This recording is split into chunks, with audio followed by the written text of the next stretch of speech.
Celestial greetings. I'm Janet Booth, a professional astrologer from West Hartford, Connecticut, and welcome to my program on astrology called Looking Up.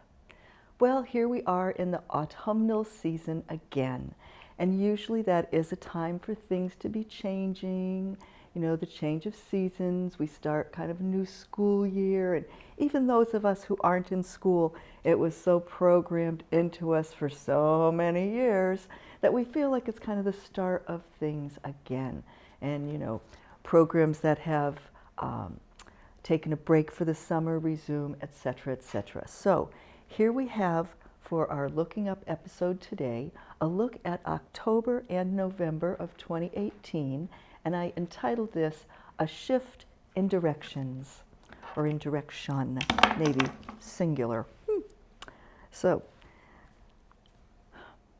why did I say that? Well, first of all, if you've watched this show before, and even if you haven't, you may know that there's something in the heavens, or actually there's nothing there. There's sensitive degrees that we call the lunar nodes, N-O-D-E-S. They're not bumps on the moon, but what they are an intersection of two important orbits. So the Earth goes around the sun, and while the Earth's going around the sun, the moon's busy going around us. So there's two orbits, and they're a little bit at an angle to one another. Think of like if you took two hula hoops and put them at an angle. So the moon spends half a month going above the Earth's sun orbit and half the month going below it. And these switchover points are called the nodes, and they shift slowly through the zodiac, always going backwards through the signs at about a pace of 1.5 years or so per sign pair. Now, why I call it a sign pair? Because the nodes are like an axis. They're exactly opposite one another, same degrees of opposite signs by definition.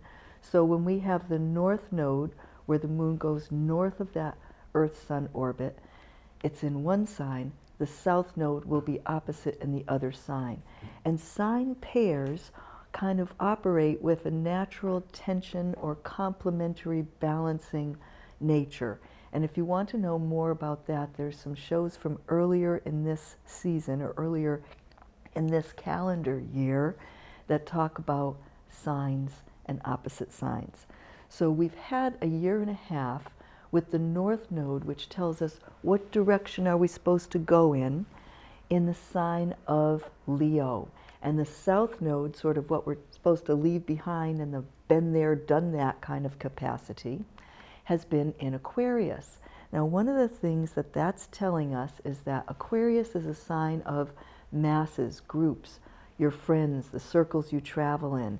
It's not so much personal energy. Now, I'll contradict myself a little bit because it does also have the nature of developing your own, break away from the group, march to the beat of your own drummer, do your own thing. Where we're headed towards in Leo was saying, I got to find my place to shine individually and do my purpose in life and find my creative spark. So hopefully you've been working on something like that about the last 1.5 years. And now we're going to shift into North Node going into Cancer, South Node going into Capricorn.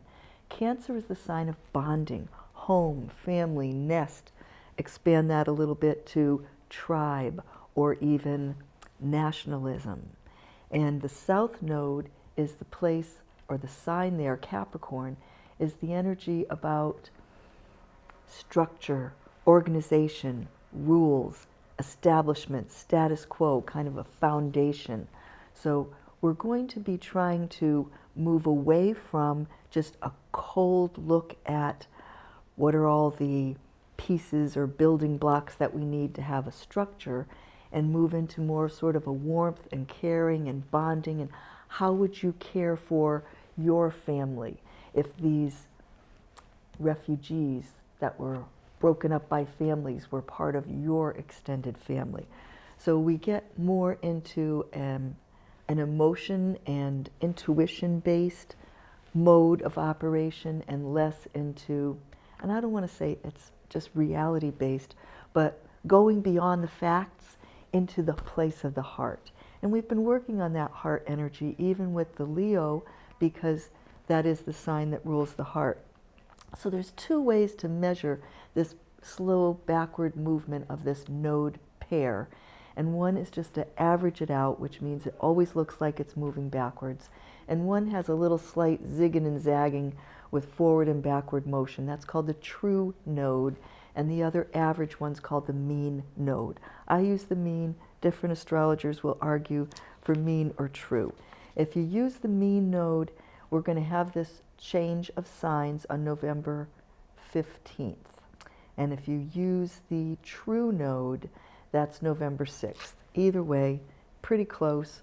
The mean node stays in Cancer Capricorn pair until June 4th of 2020. If you're looking at the true nodes, it's May 5th of 2020. It's all about the same deal, folks. About a year and a half of kind of shifting of this energy. Now, one thing that's interesting, to me anyway, hopefully to you, is when we have two things exactly opposite each other, there can be something that makes this into a T. And then we have an influence that kind of helps us with a turning point.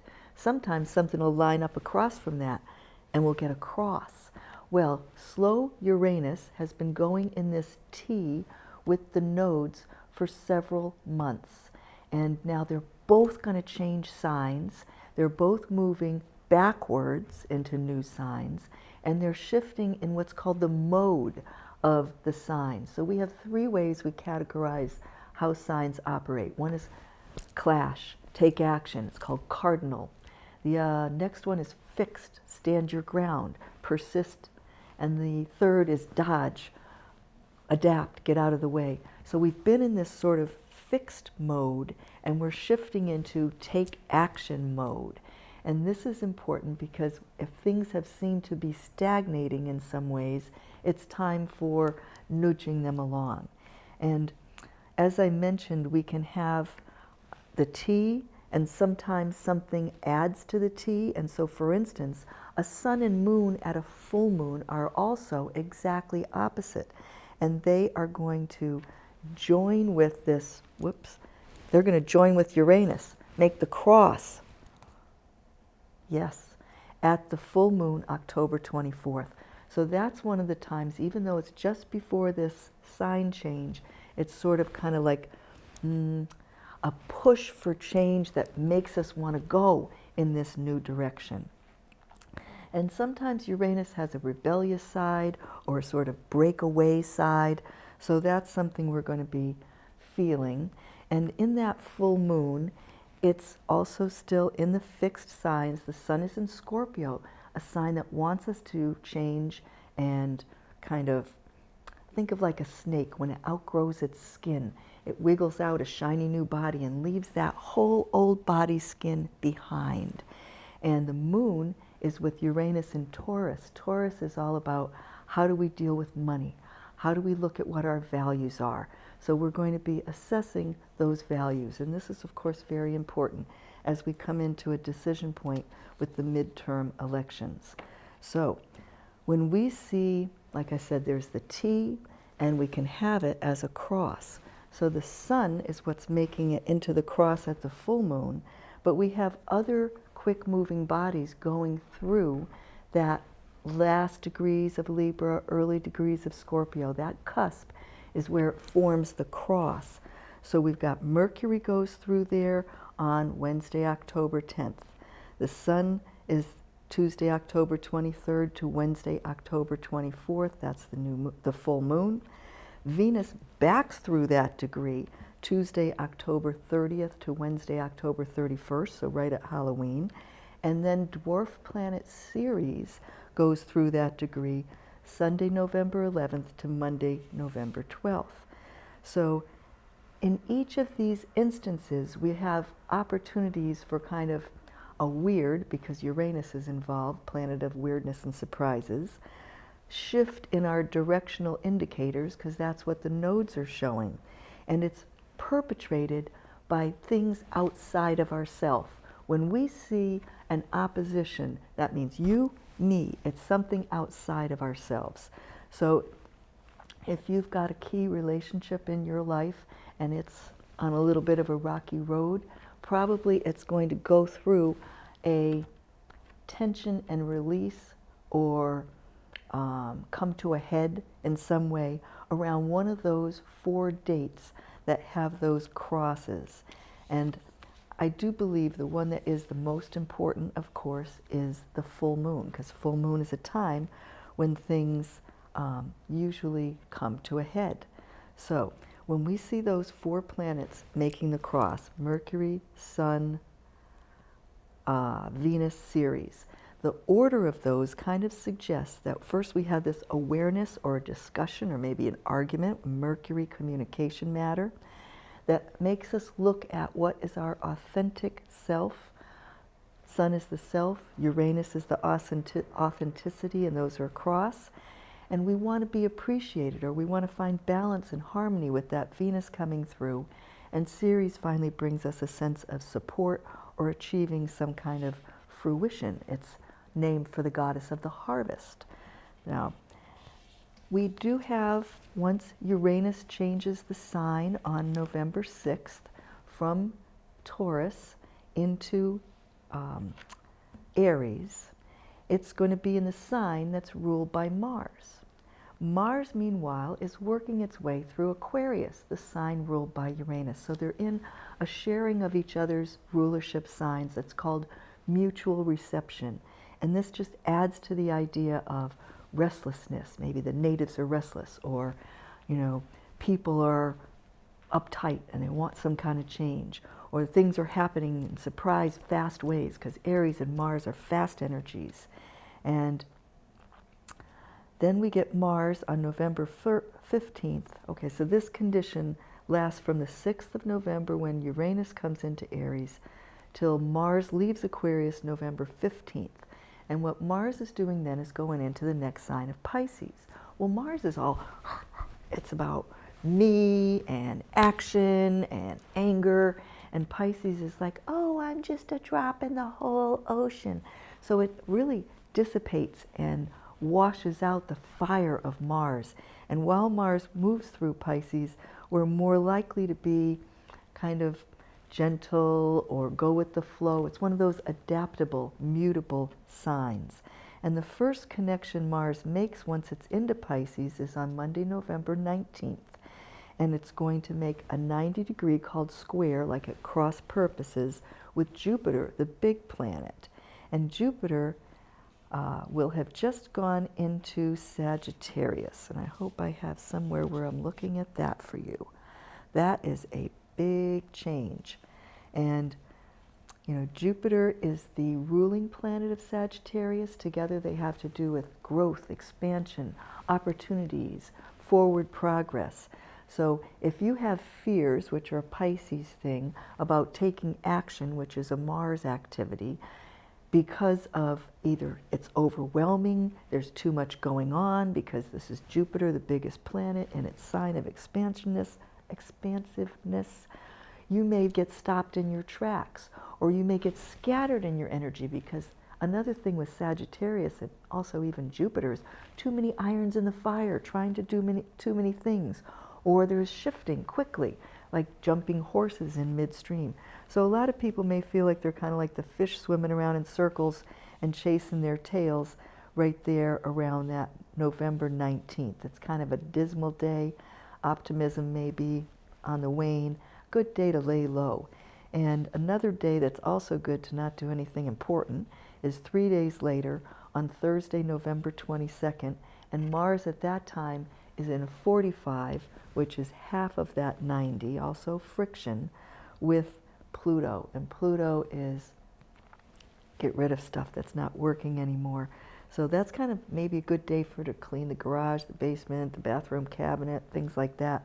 But also that whole day long, November 22nd, the moon is in that condition called void of course.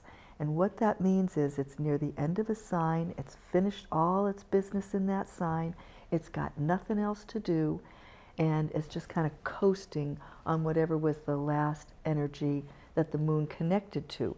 So we generally say that's not a time to start a new activity, not apply for a job, not a good day for buying anything, not anything important. You know, when you want to shop for something, if the moon is void, you might not find what it is you're looking for. You might find something you didn't go to the store for at all, and that could turn out okay. But if you said, oh, I have to have red shoes to go with that dress, you can buy red shoes because you have to have them, but you might not be happy with them. You might never wear them again. Okay, so other important things that are going on here. And I certainly hope I find my note about when Jupiter changes signs. Nope, can you believe I didn't write that down?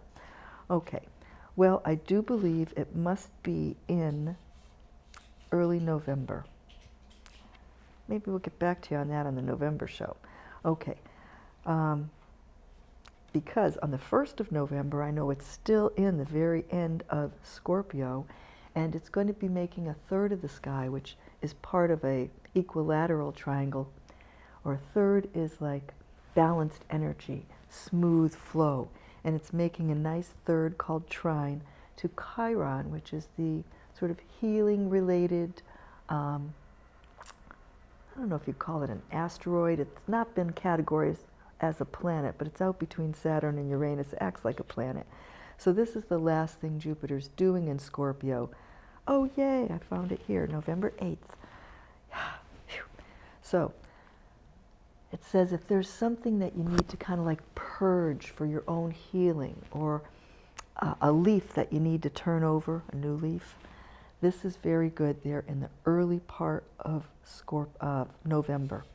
Now, a big thing that's going on October into November, and this happens about every year and a half, is Venus looks like it goes backwards through the zodiac.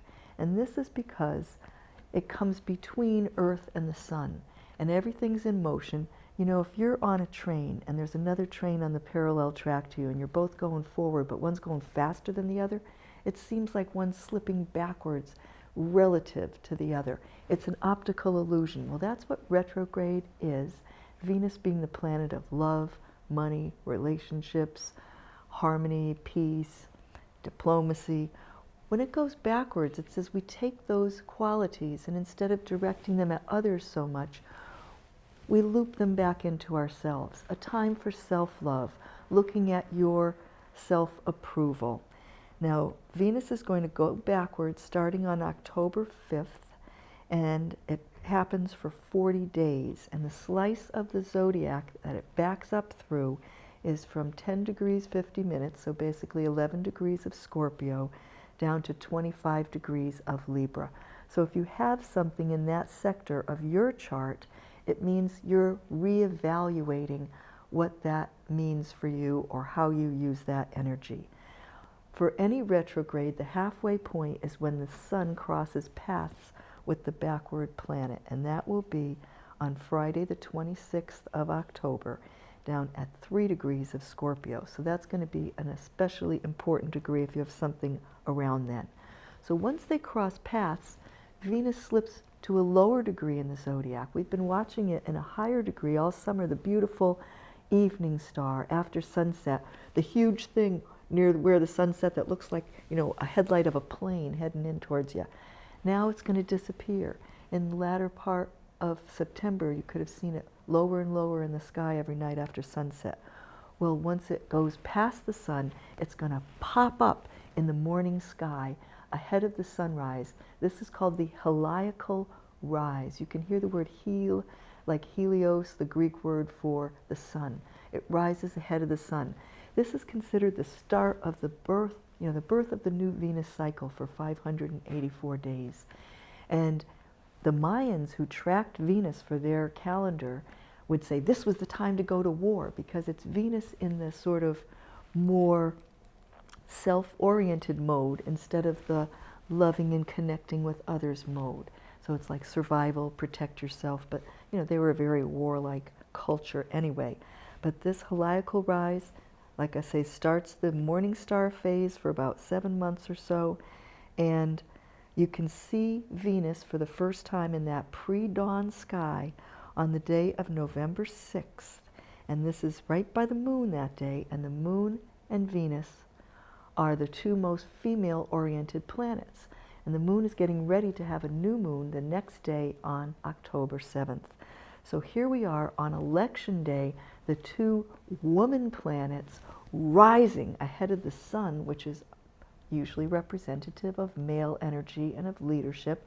But I think that's a harbinger or a precursor or a signal that there's going to be a lot of women elected on election day.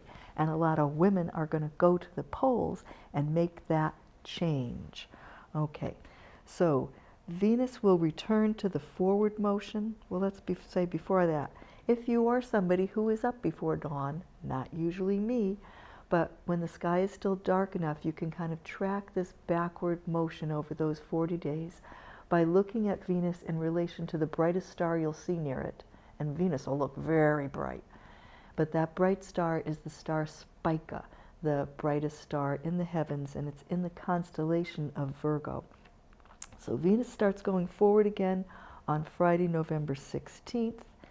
And another key point in its journey is when it crosses paths with Mercury on Monday, October 15th. That's at almost 9 degrees of Scorpio.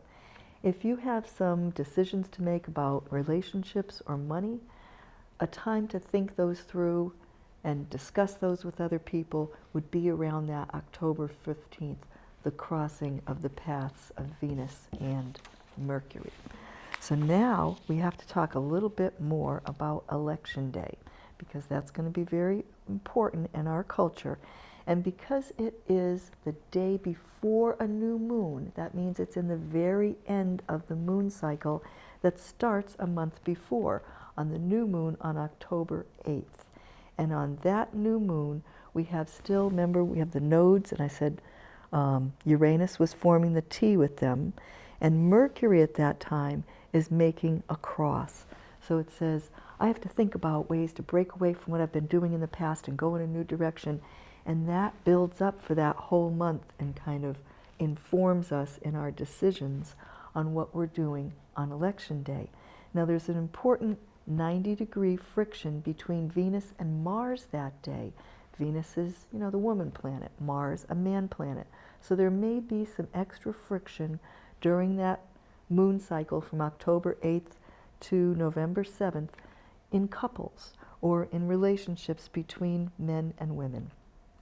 And it's kind of like, especially in marriages, communication can bring about improvement and healing, because Chiron, that healing asteroid, is in a favorable connection with Juno, the marriage asteroid, and both of them are connecting in what's called the finger of God, which means kind of points us a little differently than how we think we're headed, with Mercury. And Mercury is the communication planet.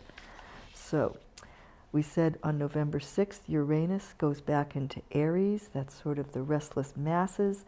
It's can be things about anger and wanting to take action and not wanting to be jerked around anymore. And that new moon that's ending that day started in Libra. Libra's ruling planet, Venus, was going backwards, had just started going backwards, and is in Scorpio. It seeks transformation and letting go. So we have a very important day that comes up on November 16th. You hardly ever see anything exactly like this. Two planets that have come to an apparent stop on the same day. So in the morning, Venus looks like it's stopping to go forward again. And by like less than 15 hours later, 14 plus something, Mercury starts going backwards. So when things are motionless, we feel like we come to a stop and things are difficult to find our way or to find our direction. But you see why I say this is a 2-month time frame for a major shift in direction. So Mercury's backtrack goes from the 16th of November to December 6th. The halfway point, that's the turning point, is Thanksgiving, Thursday the 27th of November. It goes backwards from 13.5 Sag down to 27 Scorpio. So if you have something in that degree range in your chart, you're going to be rethinking that, revisiting decisions you've made about that planet in the past, discussing it with people, or probably just the wheels are turning over and over and over and again in your head about that issue. And another change of direction, Saturday, November 24th, just before Thanksgiving. Neptune comes to a standstill after a 5-month backtrack and starts going forward. A few days on either side of that, it's usually too much Neptune, which can be confusion, doubt, fear, mix-ups, things like that. So if you're traveling that weekend before Thanksgiving, allow some extra time, pack your patience, and stay as grounded as you can, because Neptune is not grounded. It's like, it removes the boundaries between us and other people, so you kind of have to put your protective shield around you. And let's see, right after, the week after Thanksgiving, oh, you know what? Thursday, 27th is not Thanksgiving. I don't think so. I think Thanksgiving's the week before. Anyway, on the 28th, we have Jupiter and Pluto in that 45 degree. It's abrasive. It's not good for the markets, frankly. Pluto is in charge of joint financial matters, economics, commodities, stock markets. Jupiter blows things out of proportion. So there could be some swings in global stock exchanges. Jupiter's also an international energy around that Wednesday, the 28th of November. And we end November with Venus in that opposite to Uranus, making that cross almost. And this is also a sort of bumpy time for finances or relationship matters. There are some 4-rated days from my Janet's Planets ratings. I rate all the days 1 through 5. 1's the worst, 5's the best. There was only 1 5 in 2018. So here's your good days. Monday, October 15th, Friday, October 26th, November 26th, it's a Sunday. So see if you can do something to utilize those energies. And our next new moon that comes up on November 7th, the day after Election Day, it still has that T-square going on that's been made into the cross. We've got the Venus and Ceres kind of making that cross. So it's another month where we're still kind of adjusting, trying to find our own path, bounce ideas off of other people, look for the people who can be supportive and nurturing to us. And we're still working on self-appreciation because of that backward Venus. Oh my.